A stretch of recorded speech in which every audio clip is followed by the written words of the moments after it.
Finally റോത്ത് എന്ന ചിത്രത്തിൻ്റെ official OTT release തീയതി ഇപ്പോൾ ആരാധകർക്ക് മുന്നിൽ പുറത്തുവന്നിരിക്കുകയാണ്. ആ ഒരു അപ്ഡേഷനാണ് ഇന്നൊരു വീഡിയോ ഭാഗത്ത് നമ്മൾ നോക്കാൻ പോകുന്നത്. വീഡിയോയിൽ മുൻപ് ഈ വീഡിയോ ലൈക്ക് ചെയ്യുക, ചാനൽ സബ്സ്ക്രൈബ് ചെയ്യാൻ വേണ്ടി ശ്രമിക്കുക.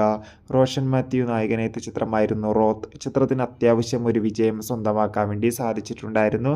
അതുകൊണ്ട് തന്നെ എല്ലാ സിനിമാ പ്രേമികളും ഒരേപോലെ റോത്ത് എന്ന ചിത്രത്തിൻ്റെ OTT റിലീസിനായി കാത്തിരിക്കുകയായിരുന്നു. ഫൈനലി ചിത്രത്തിൻ്റെ ഏറ്റവും പുതിയ OTT അപ്ഡേഷൻ ഇപ്പോൾ ആരാധകർക്ക് മുന്നിൽ പുറത്തുവന്നിരിക്കുകയാണ്. റോത്ത് എന്ന ചിത്രത്തിൻ്റെ OTT അവകാശങ്ങളൊക്കെ ജിയോ ഹോട്ട്സ്റ്റാർ എന്ന OTT പ്ലാറ്റ്ഫോം സ്വന്തമാക്കിയെന്ന് ഒഫീഷ്യലായി കൺഫേം ആക്കിയിട്ടുണ്ട്. ഫൈനലി ഈ ചിത്രം ഈ വരുന്ന ജൂലൈ 22 മുതലായിരിക്കും ജിയോ ഹോട്ട്സ്റ്റാറിലൂടെ OTT റിലീസ് ചെയ്യുക എന്ന് കൺഫേം ആക്കിയിട്ടുണ്ട്. എന്തായാലും റോത്ത് എന്ന ചിത്രത്തിൻ്റെ OTT റിലീസിനായി നമുക്ക് കാത്തിരിക്കാം.